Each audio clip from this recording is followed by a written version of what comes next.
Boa noite, queridos. Bem-vindos ao Sala de Estar. Uma alegria estarmos aqui mais uma noite para um bate-papo aí que vai ser muito legal, muito esclarecedor. Então, sejam todos bem-vindos. Já pode pegar seu café, senta aí, vai tomando um café ou chá de gengibre com limão siciliano, né? Que maravilha. Amém? Vamos orar, queridos, antes da gente começar. Pai, nós te agradecemos por essa noite, pela oportunidade de estarmos juntos, Pai.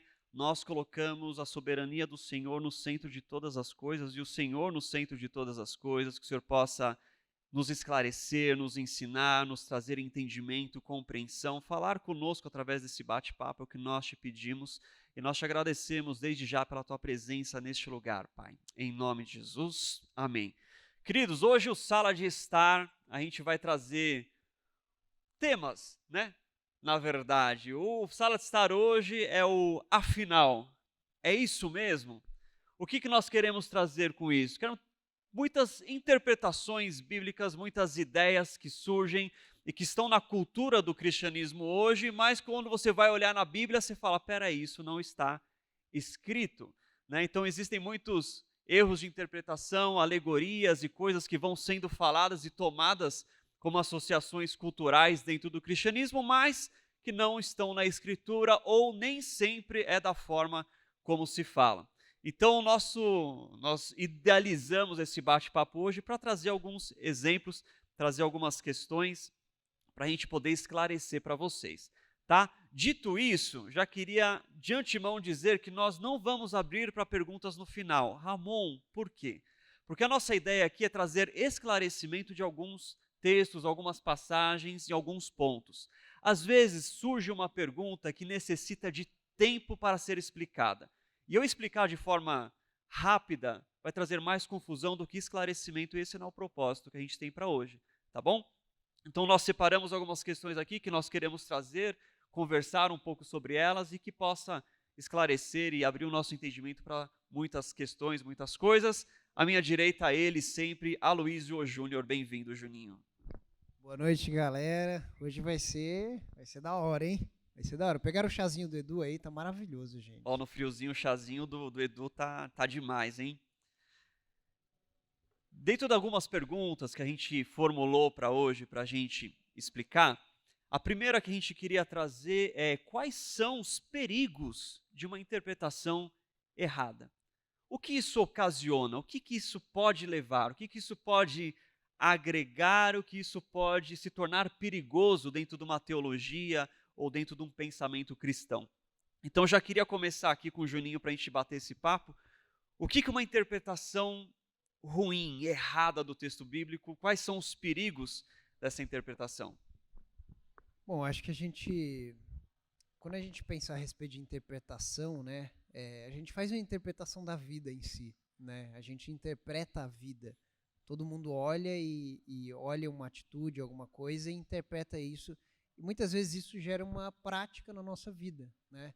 Você olha uma coisa e você interpreta aquilo e aquilo se traduz não só no seu conhecimento, nas suas emoções, mas em prática de vida. Com a palavra de Deus é a mesma coisa e assim, é muito pior até, né? Porque como nós entendemos que a verdade absoluta é a palavra de Deus, quando nós tomamos uma interpretação errada dessa verdade, que é isso que tem acontecido desde o começo da humanidade, a gente prejudica a, a nossa prática de vida, os nossos pensamentos, a nossa vida de emoções, a nossa prática como cristão, né? E por isso que a gente vê um monte de coisas falcatruas, pessoas sendo lesadas, abusadas, pessoas também que às vezes ficam perdidas durante muitos anos buscando, andando para lá e para cá, batendo cabeça e nunca se encontram em Deus. E eu acho que isso se deve muito a essas questões de interpretação equivocada. E interpretação errada, queridos, tem toda a história da igreja. A ortodoxia surgiu para combater a heresia, né? Então, a heresia, interpretação errada, conceitos errados, e a ortodoxia é tido como a verdade, o ensino verdadeiro, pautado, o ensino dos apóstolos, né? E aí, para corrigir toda a interpretação errada, isso está ao longo de toda a história da igreja. Mas trazendo para o nosso contexto, eu acho que o perigo da interpretação errada, ela tem várias intenções e tem várias consequências. Porque uma pessoa pode interpretar errada a Bíblia com a intenção de justificar alguma prática que ela sabe que ela é errada. Ou a pessoa pode interpretar errada a Bíblia ou forçar o texto bíblico para você usar ele para tirar proveito de alguma situação. Tem gente que usa o texto bíblico e torce ele, por exemplo, líderes, para abusarem dos membros ou de usarem de autoritarismo dentro da igreja, né, de manipularem as pessoas ou de fazer com que as pessoas se sintam obrigadas a darem dinheiro, a dar os seus bens, a dar um carro para a igreja. Tem gente que usa o texto bíblico para isso. Né? Até a questão que a gente fala que é muito mal entendida é quando um líder ele quer se impor e ele fala, olha, você não pode vir contra mim porque eu sou ungido do Senhor.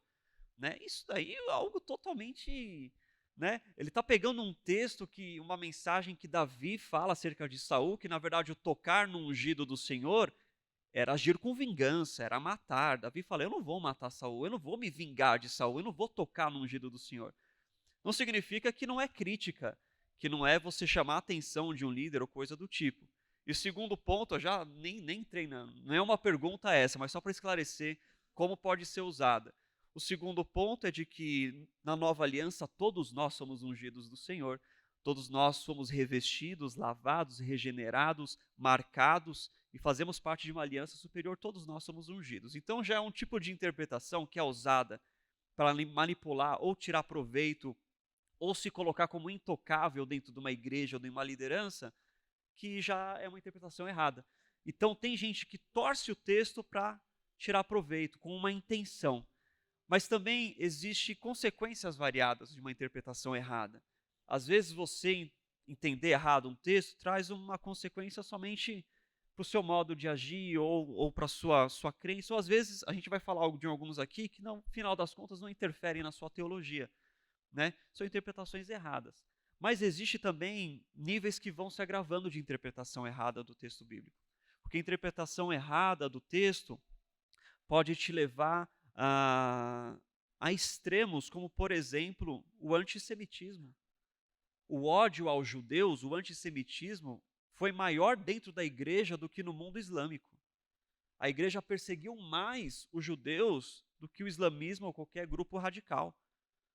O nazismo teve a força que teve porque houveram igrejas que usaram de textos bíblicos para atestar o ódio e instigar o ódio aos judeus. É uma interpretação errada que, quando trazida para a sociedade, gera consequências desastrosas. E a gente não precisa ir muito longe, porque há umas semanas atrás, começaram a rolar vídeos de brasileiros no TikTok pregando ódio aos judeus e tentando usar o texto bíblico para isso. Falando que eles são deicidas, eles mataram a Deus, sinagoga de Satanás, coisa do tipo. E você vai ver os comentários, é um monte de gente com foto de igreja, foto indo na igreja, não sei o quê, e comentaram, é isso aí, fogo nos judeus, assassinaram a Jesus e tudo mais. É um discurso de ódio incentivado de uma interpretação totalmente errada do texto bíblico. O antissemitismo tem mais de Bíblia do que a gente imagina, e Bíblia distorcida. Isso é um perigo absurdo, né, Juninho? Isso leva para consequências desastrosas na sociedade. Então, a interpretação errada do texto, ela pode gerar consequência para você, para sua teologia, para sua forma como você enxerga e interpreta Deus, como você se relaciona com Deus, e levado para níveis que atingem grandes públicos, podem se tornar movimentos radicais e movimentos cruéis. Né? E é até interessante você falar, só para dar um parênteses, quando a gente fala até para sua teologia, a gente não está tão habituado, às vezes, com essa palavra em conexão com a vida da igreja, né? Mas, na verdade, a teologia ela é prática. Todos nós somos teólogos, o R.C. Sproul falava isso, todos somos teólogos, todos nós. Tanto nós quanto as pessoas de fora que não conhecem a Cristo, porque elas buscam de alguma forma a Deus e elas buscam uma teologia que traga a sua própria verdade. Então, quando a gente pega a palavra de Deus e nós estamos aqui, alguns cresceram na igreja ou se converteram, e você teve aquele real encontro com Jesus, e você aprendeu que a palavra de Deus é a verdade, a palavra de Deus é que liberta, que cura, que transforma, tal. A gente tem uma vida seguinte a isso, né? Depois que você se converte, você baseia a sua vida numa Bíblia, na palavra de Deus. Então, muitas vezes a gente pega isso e a gente transforma, a gente pega esses pontos errados, né, essas interpretações equivocadas, e a gente transforma a nossa teologia, o nosso modo de ver a Deus, nosso modo de ver a realidade da vida como um todo, e a gente pratica essas coisas, a gente começa a enxergar o mundo dessa forma. Isso é perigoso, né? Porque muitas vezes, né, como o Ramon falou, tem coisas que levam à questão do antissemitismo, mas muitas vezes também, em pequenos detalhes, a longo prazo isso vai corroendo ou vai deixando você na alienação. Né?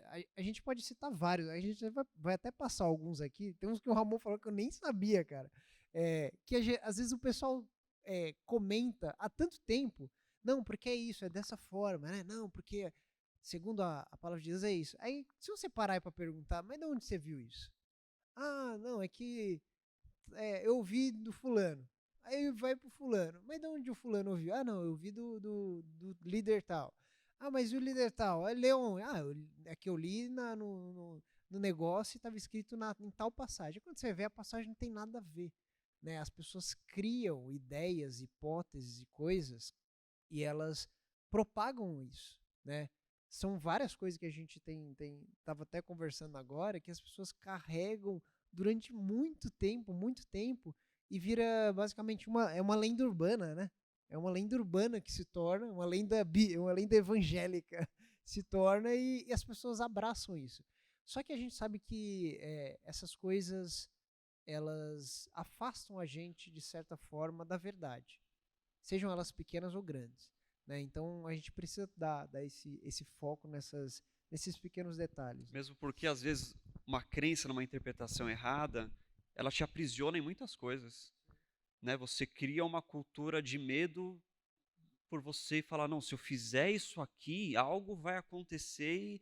Então, às vezes, a interpretação errada, ela também te aprisiona, quando a verdade ela quer te libertar, te ensinar, te mostrar um caminho de luz e de justiça, você vive com medo. Né? Você olha, peraí, o que vai acontecer? Não posso fazer isso porque está escrito, me falaram que se eu fizer isso aqui e tal. Então, isso ressalta a importância da gente sempre entender, estudar a palavra, né? Estuda a palavra, medita nela. Hoje, graças a Deus, nós temos boas literaturas de estudiosos que vão trazer vários princípios. Você consegue ler, entender, estudar o contexto para você compreender melhor.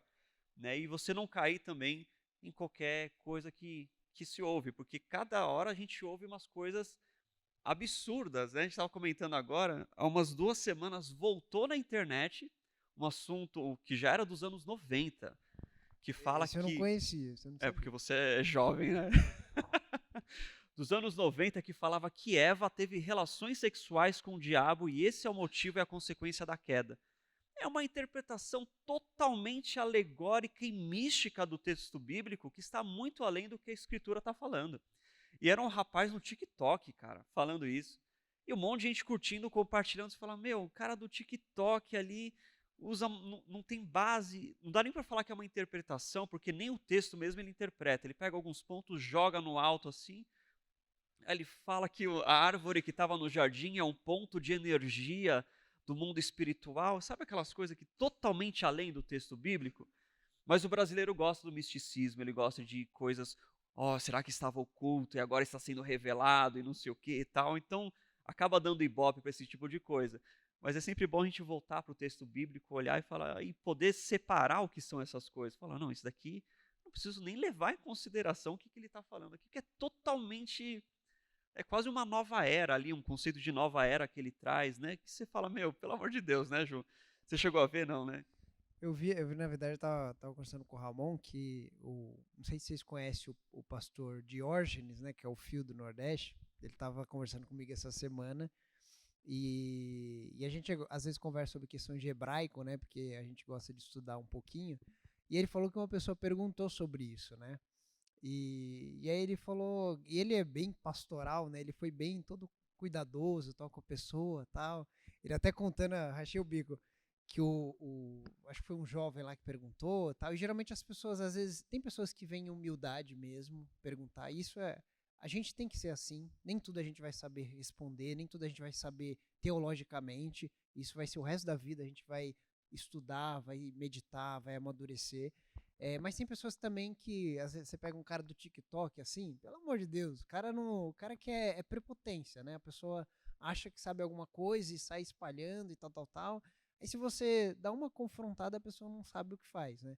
E aí ele estava até contando que ele foi pegar o texto, né? E ele pegou lá umas letras, né? Que a palavra que fala que Eva conversou com a serpente, enganou, não, que a serpente enganou a erva, a erva não, Aí, ó, a a serpente, interpretação tá vendo? errada aí. Ó, tem uma boa dessa daí.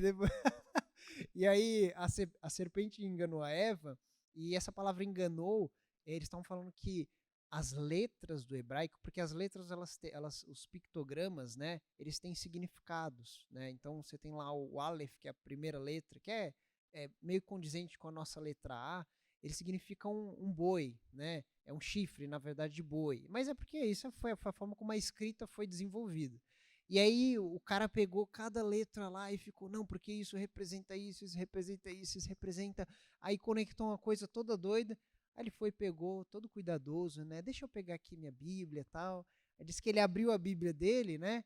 E aí ele olhou assim, não, ô pastor, o senhor está abrindo a Bíblia no lado errado. Mas só que o Fio, ele estuda hebraico, ele estava com a Bíblia em hebraico, ele abriu como se fosse um mangá, né? E o cara já, tipo assim, o senhor abriu errado, aí a Bíblia, o versículo é no começo. Ele, não, deixa eu abrir aqui. Aí ele leu, viu lá, ele falou, olha, como que a gente vai interpretar aqui?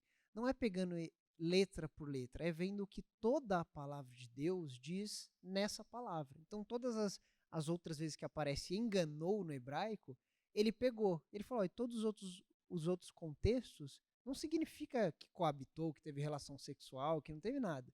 A Bíblia dá uma ênfase clara que é enganar. Não tem essa de um conhecimento ali velado, escondido, né? Que isso é até uma coisa grave que a gente pode até falar um pouquinho depois, né?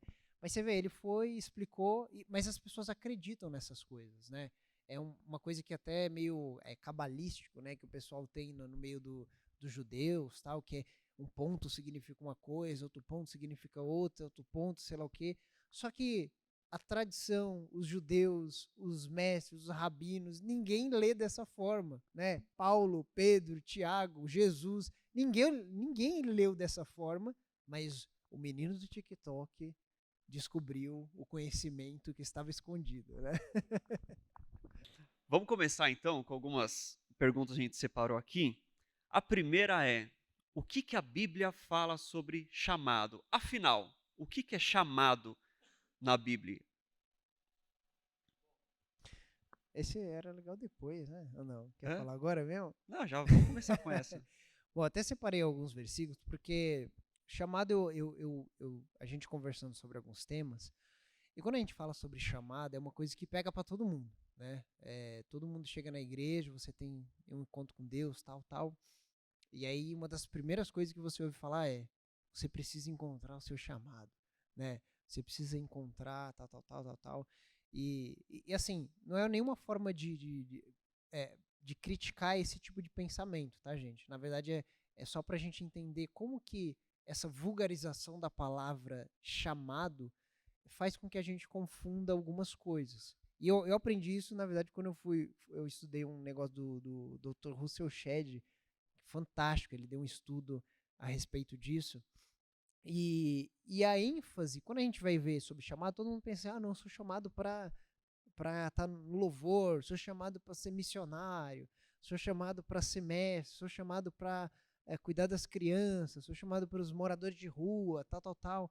E a gente coloca uma ênfase muito grande na questão, o chamado é isso.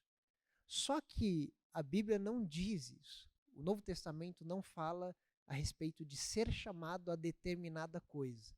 Na verdade, no Novo Testamento inteiro, o único chamado que nós vemos lá é para ser cristão, para ser seguidor de Jesus. Isso a gente vai ver em várias passagens, até separei aqui para vocês, alguns trechos. Olha só que interessante. 1 Coríntios 1:9. Primeiro que a gente vai ver nos evangelhos. Quando a gente pega os evangelhos, Jesus, quando ele chega para os discípulos, ele não fala assim, olha, vem cá você, ô querido, eu estou te chamando aqui para você ser o tesoureiro aqui, né, Judas? Ó, fulano, eu estou te chamando aqui para você ser o cara aqui que vai ser o backstage aqui, tá? Ô Pedro, você é o chamado a cantar aqui no Sermão do Monte ali, você vai cantar, tá Vem bom? tirar foto, chamado É, para tirar tirar foto. foto, né?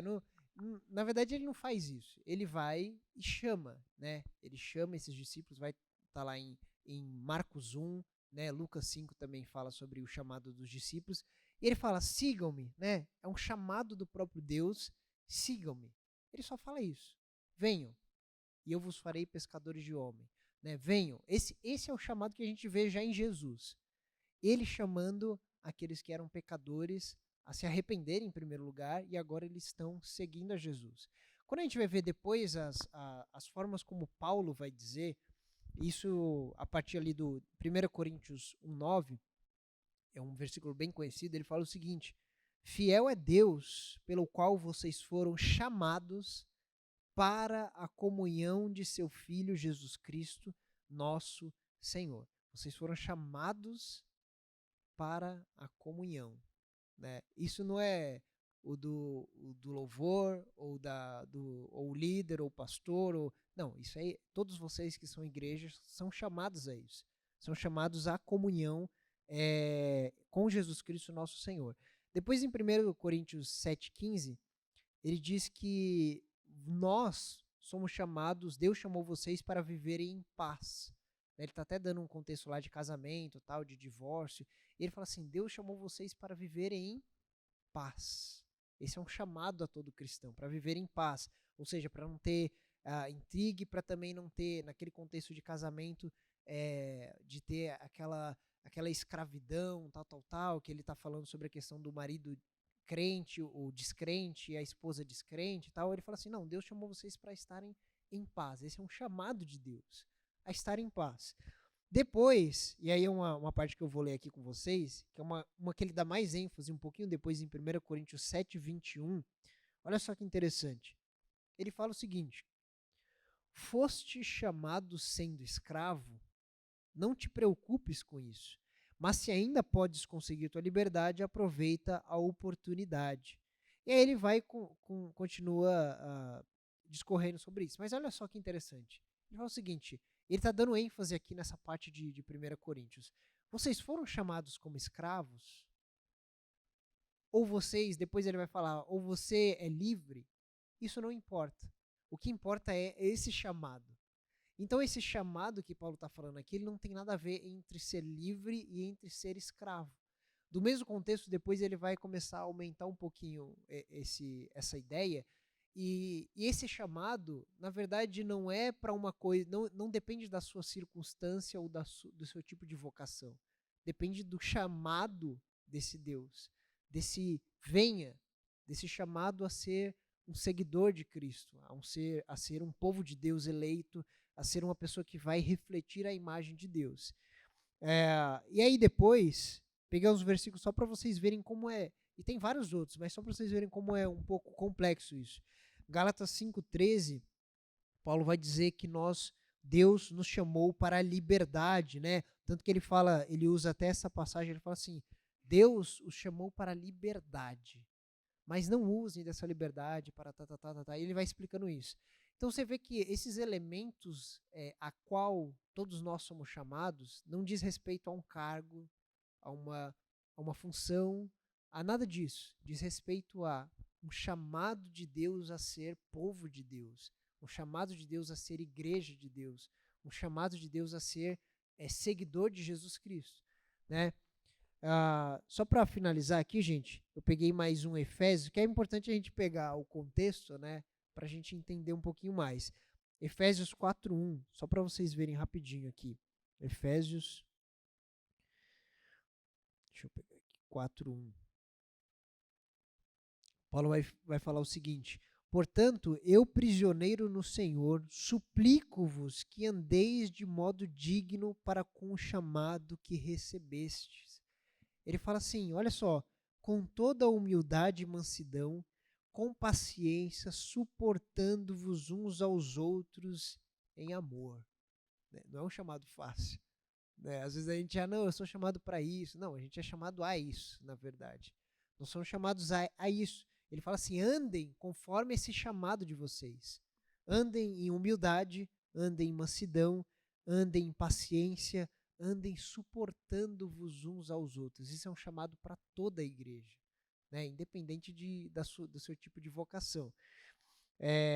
Mais uma passagem, 2 Timóteo 1:9, Paulo vai falar, segundo o poder de Deus que nos salvou e nos chamou para uma santa vocação, né? Uma santa vocação. Ele vai dizer, e essa palavra no grego é kaleo, sempre é chamou, chamado. Em todas as passagens do Novo Testamento, essa palavra de chamado só se refere a ser chamado a isso. Não é chamado a líder, a pastor, a fulana, a ciclano, é isso. O chamado é para ser seguidor de Jesus. Você quer falar uma coisa aí, Ramon? É importante isso que o Juninho está falando, porque às vezes a gente cria aquela ideia abstrata do que é chamado. Né? E a gente sente até uma pressão da igreja falando, você tem que viver o seu chamado, como se fosse o sentido da sua vida. Né? Você tem que descobrir o seu chamado, se o seu chamado é cuidar das crianças, o chamado é cantar e não sei o quê, não sei o quê. E às vezes a gente, e com essa ideia, com essa pressão, a gente se distancia tanto do que é o chamado de Deus para a gente. Dentro dos versículos que o Juninho falou, ainda acrescento Efésios 2, que fala que nós somos chamados para sermos santos e irrepreensíveis. O nosso chamado é para estar com Deus. O nosso chamado é para nos aproximarmos, nos relacionarmos com Ele. O chamado de Jesus para os discípulos é um chamado a um discipulado pessoal, um andar junto, um acompanhar, né, um discipulado de entendimento, de amores, um discipulado que forma um caráter na gente. Então, o chamado de todos nós cristãos é para estarmos com Deus, é para vivermos um discipulado e para sermos santos e irrepreensíveis. Então, a gente não pode criar aquela mística, né, do que o chamado é o cantar. Porque às vezes a gente cria tanta pressão nas pessoas de descobrir o chamado, e ela acredita que o chamado dela é uma coisa, ela vive, passa anos lá, de repente não quer mais, ou as coisas erradas acontecem e fala, roubaram o meu chamado. Não estou mais vivendo o meu chamado, e você cria um aprisionamento seu de que você não está cumprindo o propósito de Deus na sua vida. Quando na realidade o propósito de Deus na sua vida é você ser santo e irrepreensível, é você andar em santidade, você é chamado para ter paz com os outros, para suportar uns aos outros, chamado para uma vida em comunidade na igreja. Então essa mística que cria, e essa pressão que se cria, às vezes se torna muito prejudicial na vida de um cristão, porque cria frustrações. Eu perdi o meu chamado. Né? Não me deram o microfone, ou falaram que eu não vou mais cantar, perdi o meu chamado, a pessoa se afasta da igreja e toda aquela coisa. Na verdade, a gente confunde chamado com vocação, né? O chamado de Deus é para você ser discípulo, você ser santo, você andar com Ele, você ser discipulado. A vocação é aquela capacidade que Deus te dá para você exercer uma boa obra, para você ministrar, servir os outros, mas o seu chamado inicial e primordial de Deus é para uma vida santa, uma vida com Ele, uma vida de transformação, uma vida sendo aperfeiçoada no caráter de Cristo. Né? Então, toda essa ideia que se cria de chamado, às vezes soa tão abstrato para a mente das pessoas e cria uma pressão tão grande que te distancia do verdadeiro chamado do Senhor. E outra passagem aqui que Pedro vai falar é uma passagem também conhecida, seu divino poder nos concedeu tudo de que necessitamos para a vida e para a piedade, por intermédio do pleno conhecimento daquele que nos convocou, em algumas versões chamou, para a sua própria glória e virtude, né? A virtude tem uma versão, acho que até em inglês que eu acho interessante, que é há um caráter de excelência. A virtude há um caráter de excelência. A sua glória é um caráter de excelência. Esse é um chamado de Deus. E legal que antes ele já está falando que o seu divino poder, o poder de Deus, ele nos concede tudo para isso, né? Ele vem pela graça através do Espírito Santo e nós conseguimos exercer isso, né? Então, mais uma vez, aqui a gente vê que Pedro, ele está de acordo ali com os ensinos também de Paulo, que o chamado é para a glória de Deus e para esse caráter a ser buscado, que claro que se traduz no caráter de Cristo. Nós estamos sendo chamados a nos tornarmos a imagem e semelhança de Cristo, agora pela graça de Deus, né? Isso que o Ramon falou, meu, é uma coisa que vocês veem que às vezes é uma besteira, porque a gente até entende que, assim, vulgarizou. Eu não vejo problema, às vezes a gente fala, qual é o seu chamado? Tal. Não, olha, não vou falar, olha, seu errou doutrinariamente. Tal. Não é isso, gente, não é dessa forma. Mas você vê que é uma questão sutil, que essa vulgarização do chamado, da questão, você precisa disso, você precisa encontrar o seu chamado. Não, o seu chamado é para ser independente do que você seja. Você pode ser uma mãe de filho, cuidar dos seus filhos, nunca exercer quase nada assim de relevância aos olhos da igreja, mas aquilo, você sendo uma mulher de Deus ou um homem de Deus, onde você estiver, você está cumprindo o chamado de Deus. Independente do que você seja. Você pode ser o cara lá, o gari, cara. Você pode ser alguma coisa irrelevante aos olhos das pessoas. Mas se você é um homem ou uma mulher de Deus, que busca essas virtudes, que busca a presença de Deus, que entende esse chamado a ser cristão, você está no seu chamado. Isso que é importante a gente destacar. Porque às vezes as pessoas, você é um simples cristão, e às vezes aos olhos da igreja você não está fazendo nada, você precisa fazer, não, mas isso é o mais importante. E a gente não está defendendo aqui para o pessoal parar de exercer funções. Não, a igreja funciona através da vocação dos irmãos, da mão, do braço, né, como Paulo fala, das coisas que funcionam do corpo completo. Mas o chamado específico você precisa ser cristão. Tanto que uma das consequências a isso as pessoas buscam demais essa questão do chamado e elas buscam de menos a questão do caráter, que é o verdadeiro chamado de Deus. O cara, ele fica o melhor lá, né? Ele vira um ótimo, excelente pregador, mas é um péssimo marido dentro de casa. Tem um péssimo caráter com seus liderados. Ele vira um grande cantor, ele canta muito bem, ele tem os melhores equipamentos, ele é conhecido e tal. Ele compôs o negócio, mas ele, por dentro, nada daquilo é verdade. Ele não vive as músicas que ele canta, ele não faz isso. Ele às vezes é um missionário também, e estuda e se dedica àquilo e tal, mas ele, na sua vida ali particular com Deus, ele não está vivendo realmente o chamado.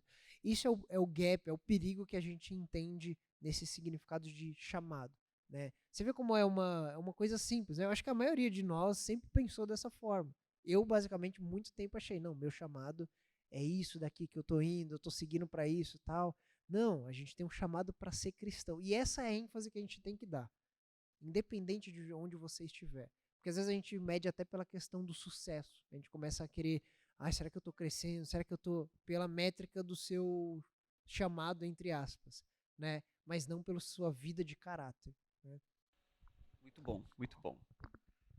Vocês entenderam isso, né, gente? Deu para entender, um pequeno né? ponto. É um ponto pequeno, mas que em grandes proporções também cria mentalidades, inseguranças, medos, que Jesus está tirando tudo isso da gente e a igreja às vezes está colocando de volta, né? Não, e é claro que assim, gente, a questão da vocação, busquem, né? Busquem entender as suas habilidades, aquilo que Deus colocou no coração de vocês, para vocês exercerem o melhor na igreja. Mas lembre-se que o chamado de Cristo é mais importante do que isso. É muito mais. Né? Muito mais importante a presença, como Moisés falava, né? Não adianta eu ir se o Senhor não estiver comigo. Né? Então, esse é o real significado. Muito bom. Vamos para polêmicas.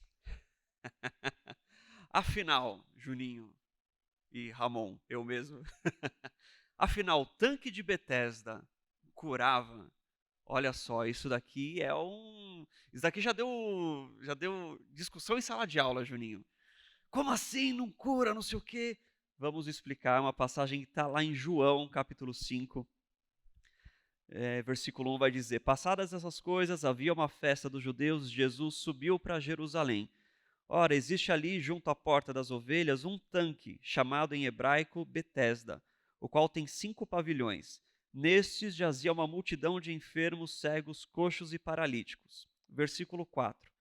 Esperando que se movesse a água, Portanto, um anjo descia em certo tempo, agitando-a, e o primeiro que entrava no tanque, uma vez agitada a água, sarava de qualquer doença que tivesse. E ali estava um homem enfermo havia 38 anos. Então, a primeira leitura, né, que às vezes você bate assim, você fala, ó, a Bíblia está falando que o tanque cura, que vem um anjo lá, desce e toca as águas e beleza, as pessoas são curadas, né? Na realidade, nós temos que fazer até uma crítica textual primeiro em cima desse texto e depois a gente levar algumas considerações até teológicas sobre ele. A maioria das traduções, a grande maioria, coloca entre colchetes o versículo 4 inteiro que diz, esperando que se movesse a água, porque um anjo descia em certo tempo agitando, aí o primeiro que entrava no tanque, uma vez agitada a água, sarava de qualquer doença. A maioria das traduções, das versões, coloca em colchetes. Por que em colchete? Né? Isso significa o quê? O que isso pode apresentar? Significa que este trecho, esse versículo 4, ele provavelmente é uma adição de copistas da Bíblia ao longo da história. É uma nota histórica. Ele está explicando o porquê as pessoas ficavam à beira do tanque.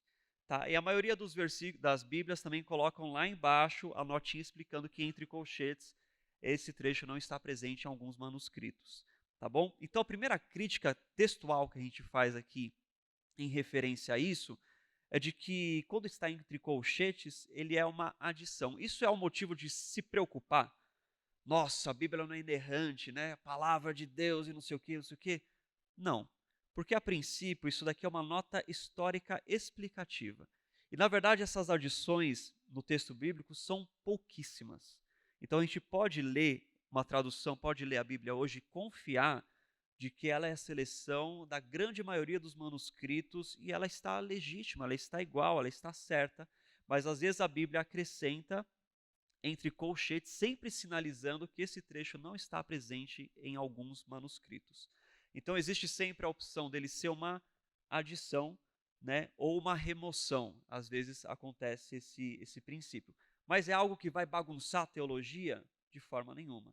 Né? Isso daqui é algo que é uma nota explicativa para esclarecer o leitor do porquê o enfermo estava ali, ou porque aquela multidão de enfermos se encontrava à beira do tanque de Betesda. Então, é uma nota explicativa. Tá? Crítica textual. Isso coloca em xeque a inerrância bíblica? De forma nenhuma. Pode ter confiança de que a Bíblia que nós temos hoje ela é o resultado de milhões e milhões de manuscritos ao longo de 2000 anos de igreja e ela chegou de forma confiável a nós.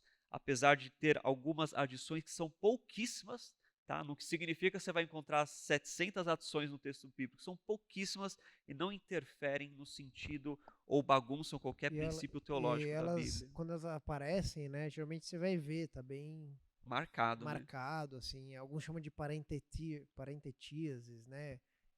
Você vê até no Antigo Testamento algumas passagens assim, e Abraão desceu para tal lugar. Aí ele vai colocar entre parênteses, explicando para o povo judeu, olha, esse lugar que Abraão desceu é perto de tal lugar. Aí o pessoal, tá, então agora eu Exatamente. entendi. Então, para isso que tem essas questões São textuais notas, também. né? Notas muitas vezes explicativas. O segundo ponto, além da crítica textual, é a gente entender o que era o tanque de Betesda. Primeiro que esse tanque é uma construção romana. Tá? Não há nenhum princípio, nenhuma ordem de Deus construirão um tanque do lado de fora de Jerusalém e lá um anjo vai descer de tempos em tempos. Não, é uma construção romana. Os romanos tinham o costume de construir tanques porque eles tinham também a crença de que havia um Deus medicinal que podia tratar e curar enfermos através das águas do tanque. Isso você vai encontrar em vários locais que o Império Romano conquistou. Então, o tanque é uma construção romana. Tá? O que o texto está nos trazendo? Ele está nos apresentando a crença do imaginário da época. As pessoas naquela época imaginavam e acreditavam de que aquele tanque curava. Por influência de quem? Dos romanos. Isso é uma influência pagã. Mas aquele povo desesperado, desamparado, com uma vida sofrida, de doença, colocava sua esperança em qualquer sinal de que poderia ser aliviada de alguma forma. Então, eles se colocavam no tanque de Betesda acreditando que o anjo desceria, porque essa foi um imaginário, uma crença que se criou naquele período. Outro ponto do que não bateria com a teologia bíblica é o fato de Deus enviar um anjo para tocar e curar.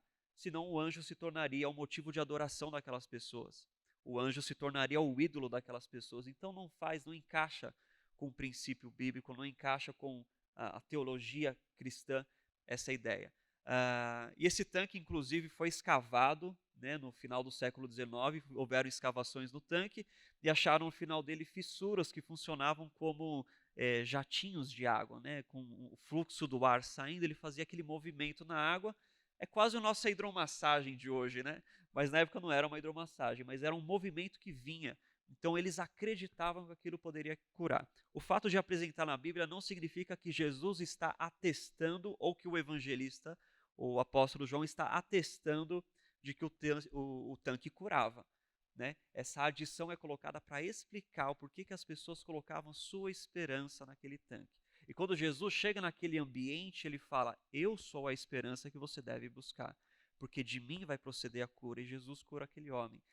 Então, Jesus comparecer em Betesda, naquele tanque, em Jerusalém, né? É chamado de Betesda, que é casa de misericórdia, né? Que é a cerca do tanque onde os enfermos estavam. Então, Jesus comparece ali para deixar claro de que ele é a esperança. A sua esperança não está num anjo que vai descer do céu, não está no agir das águas. O alívio da sua dor, a cura que você precisa, a salvação que você precisa, está em mim. Então Jesus se apresenta como a esperança.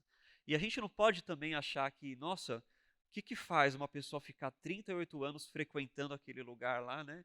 Achando que vai receber um milagre. Olha, a mesma coisa que faz pessoas todo ano fazerem peregrinações de joelhos, de quilômetros e quilômetros. É uma esperança em algo, é o desejo de uma mudança, é uma religiosidade de um coração aflito, de um coração que necessita de socorro.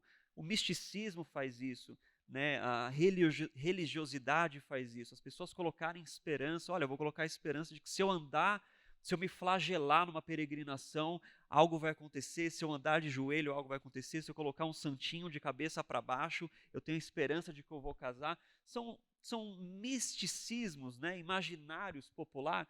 Meu querido, não precisa ir longe, tenho certeza que você conhece algum crente que não gosta de um chinelo virado, não passa debaixo de uma escada, né? São coisas que você fala, não, pode, né? Vai que eu estou errado aqui, esse gato preto bate na aqui, madeira. bate na madeira, né? Vai que, né? Então são coisas populares que se tornam culturais. Então, o tanque em si não tem nenhum poder de cura. Na verdade, isso é uma influência romana, de um paganismo romano, de que as pessoas desesperadas por socorro, por salvação, por cura, por ajuda, Você se vê que até colocavam uma ali. coisa importante, como a gente deve ler a Bíblia no seu contexto, né? A gente tem que, você não pode pegar um trecho só e você ler aquilo sem o todo, né? Porque quando a gente vai ler isso, a gente vê que o texto mesmo ali está dizendo mostrando muito claro o contraponto. A cura não é essas coisas, a cura é Jesus. Né? Então a gente sempre tem que ler tudo para você entender as motivações das palavras, dos contextos que estão escritos ali. Né? E nesse caso é mais um caso. Ao final você vê, Jesus curou, não o tanque de Betesda, não esse anjo aí que as pessoas acreditavam. É isso aí. Claro, dá pra gente entender, né? E era capaz de, se tivesse até hoje, Tem um ia monte de ter gente crente lá. lá, Não, com esperando o certeza. anjo tocar pra... Com certeza. Juninho, polêmica de novo, Juninho. Afinal, o que significa tudo posso naquele que me fortalece? Não, essa daí os crentes devem saber, né? Mas é interessante a gente pensar nesse tudo posso naquilo que me fortalece, porque essa frase é uma frase do nosso contexto brasileiro, todo mundo abraçou essa frase. O Neymar tem tatuado aqui, né? Você vê ele, tudo posso naquele que me fortalece. Né? Eu lembro que tinha um lutador também, esqueci um lutador de UFC que ele também tinha tatuado em inglês, né? Tudo posso naquele que me fortalece, tal, tal, tal. E é engraçado que as pessoas abraçaram isso num sentido de triunfalismo, né? Isso é normal do humano, né? A gente vê que hoje as pessoas, elas, principalmente na nossa época, as pessoas elas têm problemas, todos nós temos problemas, mas a grande maioria busca algo dentro de si. Eu preciso ser forte, eu preciso ser. Esse é o lance do nosso tempo. As pessoas buscam dentro de si, eu preciso tirar algo de mim, tal, tal, tal. Isso a gente não vai entrar no mérito dessa questão. Mas, às vezes, elas pegam alguns trechos bíblicos para validar, talvez, essa força e essa coisa que eles vão tirar para conquistar determinadas coisas. E o texto, quando a gente vai ler Paulo escrevendo aos Filipenses, capítulo 4, é bom a gente ler sempre o capítulo 4 inteiro, né? Para você entender por que Paulo está falando isso, leia o capítulo 4 inteiro. Especificamente, eu acho que tem até uma parte antes, no 3, que ele ainda está dentro do contexto do que ele está falando. Quando ele fala isso, ele está falando a respeito de uma oferta que a igreja tinha dado, os filipenses haviam enviado para ele, e ele fala assim: olha, eu fiquei muito feliz, porque vocês sabem as necessidades, tal, tal, tal. Estou fazendo a minha versão, viu, gente? Estou fazendo a minha paráfrase aqui. E aí, ele no final ele vai falar assim: mas, olha, eu não estou falando isso porque eu necessito. Eu não estou falando isso porque eu quero me vangloriar nesse sentido, tal. Não. Eu bem sei passar abundância e eu sei também passar é, quando faltam as coisas. Eu sei o que é ter dinheiro, eu sei o que não é. Traduzindo na minha versão, tá, gente? Eu sei o que é ter dinheiro, eu sei que não é. Eu sei o que é estar doente, eu sei o que é estar bem de saúde. E ele fala assim: tudo eu posso naquele que me fortalece. Algumas versões vai estar um pouco diferente, né? Vai estar tudo eu posso no poder daquele que me dá, ou naquele que me dá poder. Então, literalmente, Paulo está falando assim, a ênfase dada aqui eu posso passar por vários problemas na minha vida. Eu posso passar por doenças, eu posso passar por tribulações, eu posso passar por frustrações, mas em todas essas coisas, eu estou firme em Deus. Eu tudo posso passar. E o problema é que hoje as pessoas elas pegam esse trecho mais para realizações pessoais, né? Claro que não é generalizando, tá, gente? Mas a grande maioria é tipo assim: eu tudo posso. Eu vou conquistar, eu vou fazer, eu vou alcançar esse objetivo, eu vou, né, fazer isso, fazer aquilo e tal, tal, tal, eu vou chegar a esse patamar. Mas o que esse trecho de Paulo vai falar é menos dizendo como você subir a montanha, mas mais dizendo como você passar dentro de um vale, se é que vocês conseguem entender, né? É menos a questão da realização, de você ir, fazer e conseguir, e ter um pensamento positivo, né? Como as pessoas pensam hoje, né? É menos isso e mais assim: eu em Deus, eu consigo resistir a todas as coisas. Eu em Deus, eu resisto à traição, eu resisto à difamação, eu resisto a todas as coisas porque eu posso no poder de Deus. Eu consigo através do poder de Deus.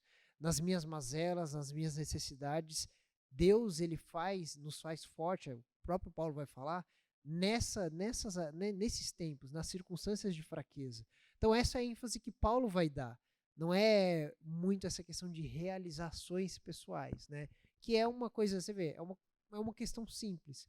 Mas quando a gente deturpa esse princípio que Paulo quer dizer naquele texto, a gente faz muitas pessoas entenderem de uma forma errada. E às vezes elas poderiam até estar vivendo muito mais a palavra de Deus, passando muito melhor em certas ocasiões, entendendo essa passagem, do que nesse conhecimento que as pessoas têm hoje, né? É mais como Paulo falando: tudo posso suportar naquele que me fortalece. Né, as dores, perseguições, sofrimento, a fome, a sede, né, ser dado como morto, ser espancado, tudo eu posso suportar naquele que me fortalece. Se a gente ensinasse mais esse sentido de tudo posso suportar, isso faria muito mais sentido para as pessoas que ouvem, para as pessoas que passam por dificuldades. Você não está dando para ela uma esperança de que tudo posso, ou seja, vou conquistar, eu vou alcançar. Não, eu vou suportar e vou suportar bem. Eu vou passar e vou passar bem, porque eu E tudo até posso suportar. uma passagem que condiz muito com isso é o Salmo 23, né? Quando a gente pega o Salmo 23, que todo mundo também coloca às vezes a Bíblia aberta, né? Os irmãos gostam de colocar, A gente vai pro Nordeste, às vezes o pessoal tá lá com o Salmo 91 ou 23 aberto, as Bíblias na casa, como se aquilo fosse fazer alguma coisa, né? Mas as pessoas elas leem ali, o Senhor é meu pastor e nada me faltará, né? Claro que hoje tem umas versões que ficam um pouco melhor, de nada terei falta, mas muitas vezes a gente leu dessa forma, nada me faltará. Mas e quando falta? Tem vezes que falta coisa na sua vida. Deus é mentiroso? Não. Na verdade, o significado dessa passagem é: se eu tenho Deus como meu Senhor, eu não vou ter falta de nada. Ele vai ser o meu supridor, ele vai ser a minha providência, ele vai ser aquilo que eu preciso, ele vai estar comigo. Eu não terei falta de nada. Se faltar algo, se eu sofrer, se eu não tiver dinheiro, eu tenho ao Senhor e de nada disso eu terei falta. E é até uma confissão de fé na providência de Deus também, né? Então, esse é mais um versículo também que as pessoas, às vezes, elas deturpam no significado assim: olha, se eu tiver o Senhor, nada vai me faltar nunca, né? Nada, nada. Nem amor, nem dinheiro, nem nada. Mas muitas vezes falta. Mas na verdade você está com tanto o olho nessas coisas, né? A forma como as pessoas leem esse texto é mais o olho nas bênçãos, nas coisas, nas promessas, do que naquele que provê, né? Vamos para mais uma. Tem um texto aqui, Juninho do Céu, que parece ser um texto extremamente cruel. É um texto cruel que está lá em 2 Reis 2:23, que quando, até fiz questão de trazer, porque recentemente vieram me perguntar, umas 3 pessoas diferentes, o que está falando nesse texto lá? Que é quando Eliseu é chamado de calvo, ele amaldiçoa as crianças e ursos vêm comer as crianças. Você fala, que texto, que mesquinho esse Eliseu, né? Que texto cruel. Quer dizer que não pode brincar de ninguém com calvo.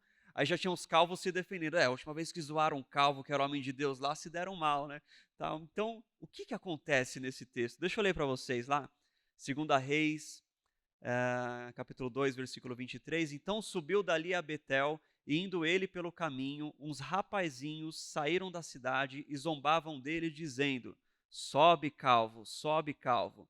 Virando-se ele para trás, viu e os amaldiçoou em nome do Senhor. Então 2 ursas saíram do bosque e despedaçaram 42 deles. Que texto cruel, né, Juninho? Isso é pra vocês que são zoeiro, viu? Vocês são zoeiros. Zoam o homem de Deus, aí, ó, tocou no ungido do Deus Senhor, tá a vendo essa ursa. zoeira, viu? Não é só com o calvo, não, viu? A questão é, o que acontece aqui? Porque às vezes você lê esse texto e fala, meu Deus, que crueldade de Eliseu, né? Criancinhas, né? Na verdade, a gente precisa entender algumas coisas. Primeiro, a localidade onde isso acontece, em Betel. Nesse período, no período de Elias, o reino do norte já havia se corrompido totalmente. Betel se tornou uma capital idólatra. Betel tinha santuários idólatras. A cidade de Betel ela era muito importante para o culto dos israelitas, dos hebreus, porque foi onde Jacó teve a visão, né, do anjo descendo e tudo mais, e ali havia sido criado um lugar de culto a Deus. Mas diante da idolatria do reino do norte, deles terem se desviado dos caminhos do Senhor, ali se tornou um lugar de culto a Baal. Então Betel, no contexto onde Eliseu está passando hoje, é um lugar de culto idólatra, de culto a Baal. E a gente tem que lembrar que tempos antes Elias confrontou os profetas de Baal, veio o fogo do céu e tudo mais. Então a primeira coisa que a gente tem que entender é a localidade, é uma cidade de culto idólatra. Segunda coisa, 42 rapazinhos. Não significam 42 crianças, porque é totalmente inconcebível no mundo antigo 42 crianças estarem juntas ali brincando no deserto ou qualquer coisa do tipo. O que são esses rapazinhos? A palavra para rapazinhos também pode ser traduzida como subordinados. O que o texto está falando que eles são? Eles são os levitas do templo de Baal. Levitas que ofereciam culto a Baal. Levitas desse lugar de sacrifício, de lugar de culto a Baal. Então, aqueles que deveriam estar servindo ao Deus Altíssimo se tornaram servidores de Baal, e esses 42 que estão ali zombando de Eliseu são 42 levitas que estão em um templo idólatra, um templo de Baal, de adoração a Baal. Terceiro ponto que é importante a gente entender é lendo sempre o capítulo anterior. Você vai ver que Eliseu passou por Betel acompanhado de Elias. Eliseu passa por lá acompanhado de Elias, ninguém mexe com eles, porque afinal, Elias, né? Elias, fogo caiu do céu, matou todo mundo, deixa os caras passar. Eles passam, descem, Elias é levado ao céu num redemoinho com carruagens de fogo, e Eliseu volta por esse caminho, só que agora ele volta sozinho. Aqueles homens olham para Eliseu sozinho, e o que eles fazem para ele é uma afronta. Né? A gente tem duas interpretações acerca da calvície. Uma delas de que ele realmente era calvo, em relação a Elias, que a palavra diz que Elias era peludo, e o segundo é de que ele havia raspado o cabelo em luto por Elias. De qualquer forma, a afronta que esses rapazes estão fazendo a Eliseu é na questão da ausência de autoridade. O que era a cabeça descoberta e o que era a cabeça coberta no mundo antigo? Você ter a cabeça coberta, você ter aquele chapéu lá, o turbante que os sacerdotes usavam, era símbolo de autoridade. Era um símbolo de autoridade que se tinha. Os profetas de Baal usavam símbolo de autoridade. Eliseu, quando desceu com Elias, ele estava com Elias, com autoridade. Agora ele volta sozinho, ele está com a cabeça descoberta. A afronta que eles estão falando é: onde está a sua autoridade? Onde está Elias para te proteger? Onde está Elias, que era a autoridade que confrontou os profetas de Baal? Agora você está sozinho, sobe lá. Vai, sobe, calvo. É como se falando: vai, agora você está desprotegido, agora você vai perecer. É uma afronta ao profeta de Deus, que significa uma afronta ao próprio Deus de Israel. Do mesmo jeito que Elias confrontou os profetas de Baal, agora esses homens estão confrontando Eliseu. Onde está a sua autoridade, calvo, careca? Onde está a sua cobertura? Né? Onde está Elias? Agora você está sozinho, você não tem ninguém para te proteger. E aí é uma afronta ao profeta e uma afronta a Deus. O profeta amaldiçoa, a ursa vem e despedaça os 42 jovenzinhos, rapazinhos que trabalham ali, são levitas do templo de Baal. Então o contexto desse texto é exatamente esse. É confrontarem, afrontarem o Deus vivo através do profeta, falando: cadê a autoridade? A autoridade foi embora. Você está descoberto, você está sem autoridade. Mas mal sabiam eles que a autoridade de Elias estava sobre Eliseu, e Eliseu ainda pediu em dobro, né? Pediu em dobro e realizou o dobro de feitos de Elias. Então eles confrontam, é uma afronta, e Eliseu amaldiçoa, e ele mostra que a autoridade do Deus vivo está sobre ele e de que eles podem continuar a temer o Deus de Israel, porque ele ainda está entre o povo, entre os seus profetas. Tá? Então não é zoar um cara de careca, não curti, não gostei, morram. Né? Não foi Mas bem não é isso pra que vocês saírem aconteceu. também zoando o povo, hein, meu? Não sai zoando os careca aí, gente, pelo amor de Deus. Muito bom. Vamos para encerrar uma, Juninho? Meu Deus, essa aqui também é muito boa. Ezequiel, capítulo 28. Afinal, Ezequiel 28, ele está falando que Satanás era um querubim ungido no jardim de Deus. Esse texto, será que ele fala de Satanás? Esse é um texto importante para a gente entender. Inclusive, o capeta é um símbolo que o pessoal cria muita coisa, né, em volta dele. Exatamente. Isso que eu vou tocar também, porque às vezes as pessoas criam ou elas acham que a Bíblia dá um palco para Satanás, que se cria para ele algo muito maior, que na realidade a Bíblia não dá palco nenhum para o diabo. A Bíblia não quer dar palco para Satanás. E às vezes a mística, as pessoas, aquele desejo, não, porque ele era forte, ele era o anjo mais forte do céu. Eu já ouvi muito disso. Ele era o anjo mais forte do céu, e ele era o ministro de louvor, então o diabo entra nas músicas e tal. E quando você vai olhar o texto bíblico, queridos, isso não está no texto bíblico. E o texto de Ezequiel 28, que inclusive é usado para falar que Satanás era um querubim, não está falando de Satanás. Na verdade, a Bíblia não fala qual classe de anjo que Satanás era. A Bíblia não dá simplesmente palco ou atenção para que Satanás, ou para ele, ou para sua origem, ou tudo mais. O texto de Ezequiel 28, ele é uma profecia contra o rei de Tiro. Então, ele vai, na verdade, é uma sequência de 2,5 capítulos condenando a cidade de Tiro, a cidade dos fenícios. tá? É uma sequência, um espaço que há no período de Ezequiel que ele está trazendo consequências e condenação para as cidades vizinhas de Israel. Então você vai ter lá Moabe, você vai ter Amon, você vai ter os filisteus, você vai ter Tiro e você vai ter Sidom. Então agora ele está falando de um lamento sobre Tiro, né? Uma consequência sobre Tiro e o rei de Tiro. E no versículo 11, ele entoa um cântico de lamento, ou um cântico fúnebre, e ele trata de uma forma poética.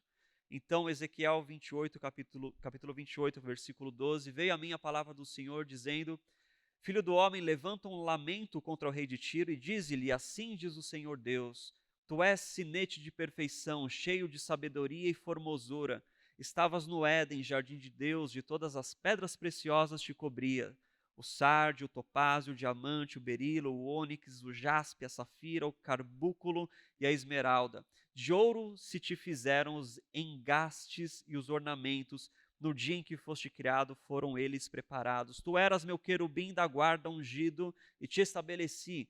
Permanecias no monte santo de Deus, no brilho das pedras andava. Perfeito eras nos teus caminhos, desde o dia em que foste criado até o dia que se achou iniquidade em ti.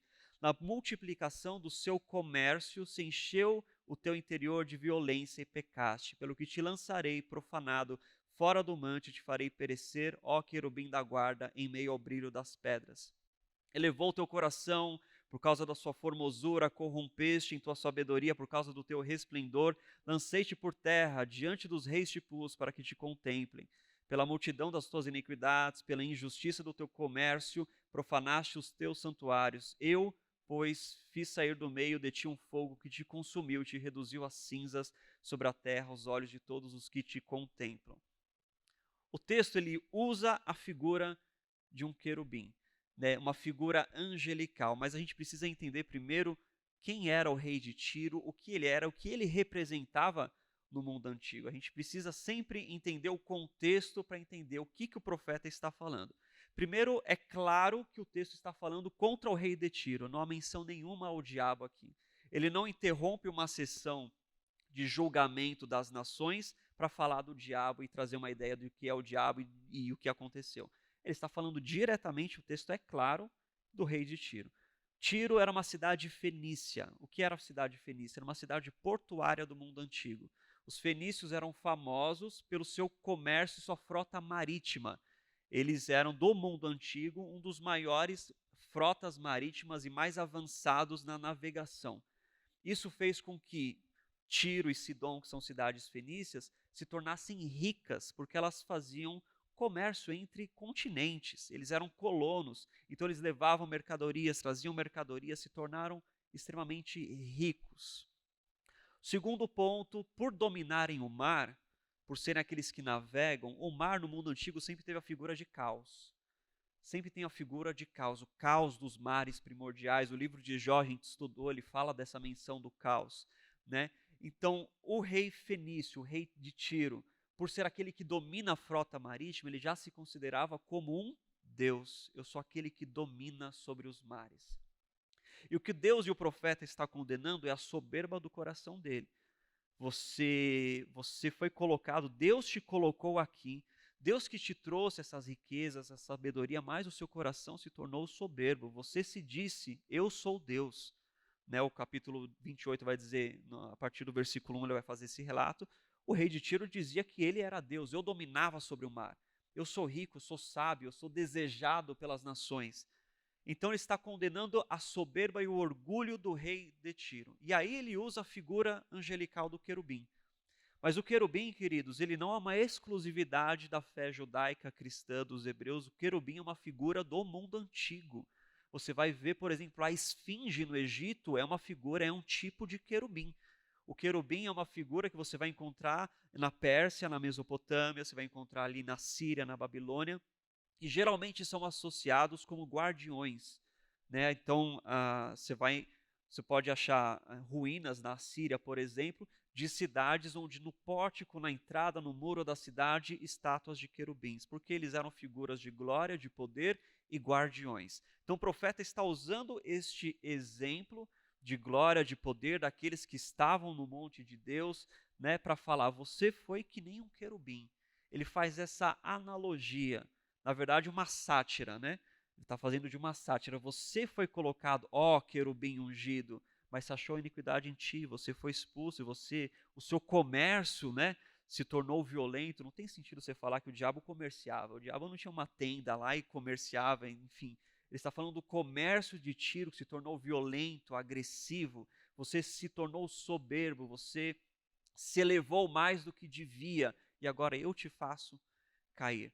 Então, esse texto de Ezequiel, ele não fala de Satanás, ele usa a figura conhecida do querubim no mundo antigo para fazer essa analogia à soberba e ao orgulho do rei de Tiro, que dominava os mares, que se achava como Deus, e no final das contas Deus mostra para ele que você é um simples homem, você não é Deus, você vai ser humilhado diante dos reis.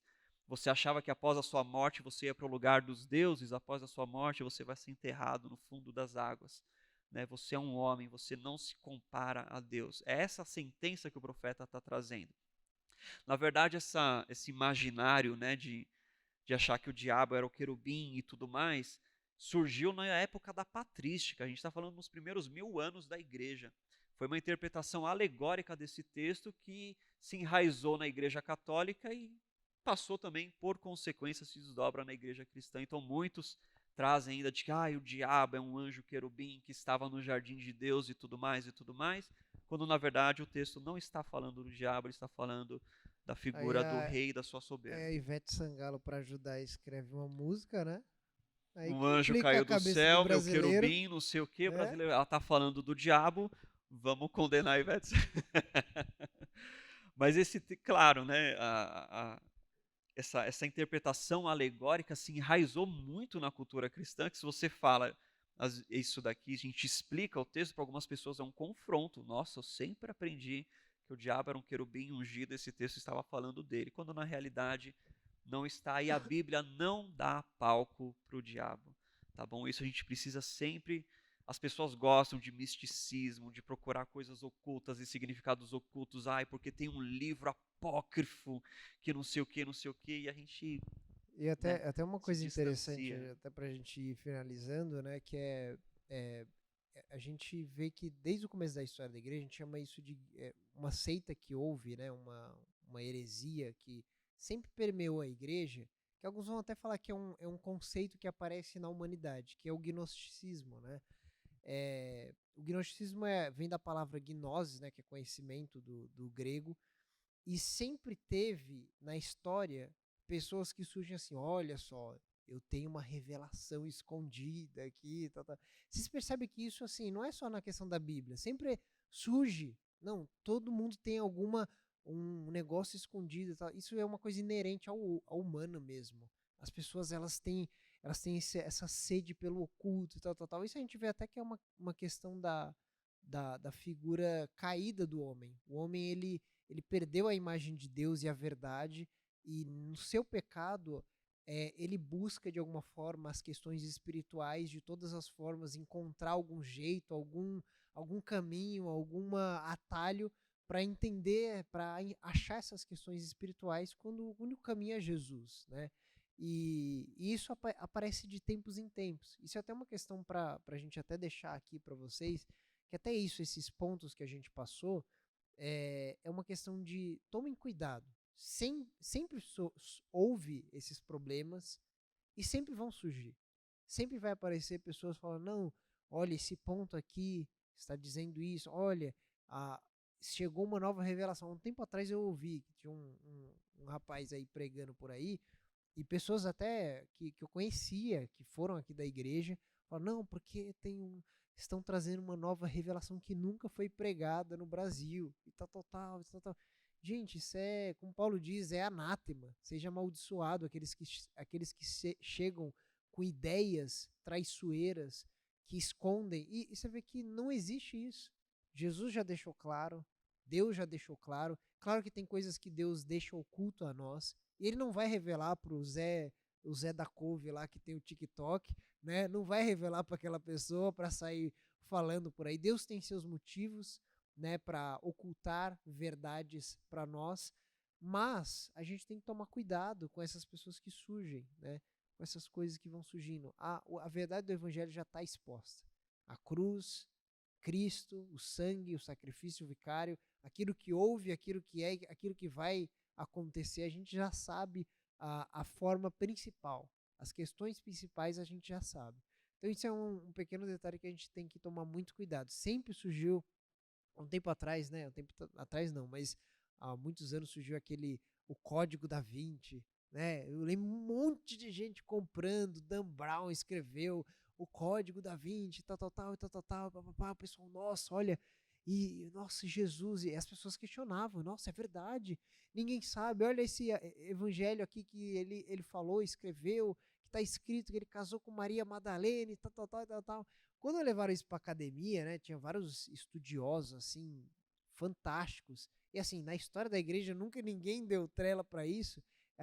Vários estudiosos pegaram, tem um grande estudioso que chama Darrell Bock, que ele é um PhD em Novo Testamento, ele escreveu até Quebrando o Código da Vinci, que também virou um livro bem vendido, porque os caras, quando chega na academia lá, para os caras que estudam muito a Bíblia e tal, eles falam, meu, isso aí o cara só quis fazer dinheiro, essa foi a verdade.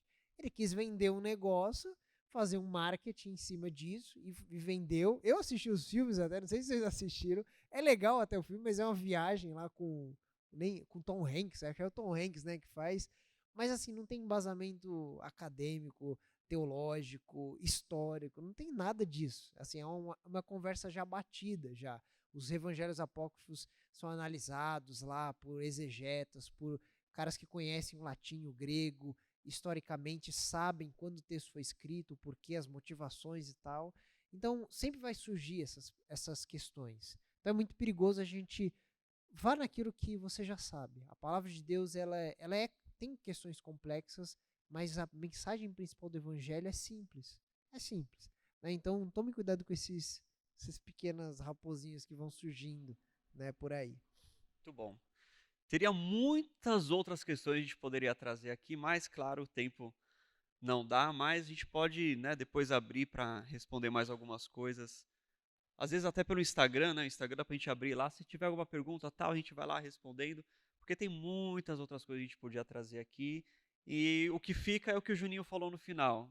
O que importa é o que já está revelado ali. É isso que a gente precisa se debruçar, viver, aprender, meditar. E essa tem que ser a nossa vida. Então, cuidado com essas novas revelações, ocultismos e ideias que surgem, que muitas vezes mais nos distanciam da verdade da Bíblia, mais nos distraem com coisas que não são importantes do que realmente revelam a vontade de Deus para a gente. Tá bom, queridos? É isso aí, Juninho. Obrigado, sempre uma honra para você estar no Sala de Estar. Parabéns, mandou muito bem. Tá bom, queridos? Semana que vem, Vox, nós estamos na série do Sermão do Monte, nas bem-aventuranças, então esteja conosco semana que vem. Está sendo uma bênção aí, vai ser muito bom. Amém? Fecha seus olhos, Pai, nós te agradecemos por essa noite, te agradecemos porque a sua verdade é suficiente em todo o tempo, Pai. Nós pedimos que o Senhor nos livre de enganos da nossa geração, nos livre daquilo que nos distancia do Senhor, mas que nós possamos atender ao real chamado que o Senhor nos chamou. Pai, que nós possamos caminhar contigo, nos relacionar contigo e com a tua palavra, livre de enganos e de falsas doutrinas, mas sejamos estabelecidos na doutrina sã, saudável, boa, que já nos foi revelada. É o que nós te pedimos, Pai.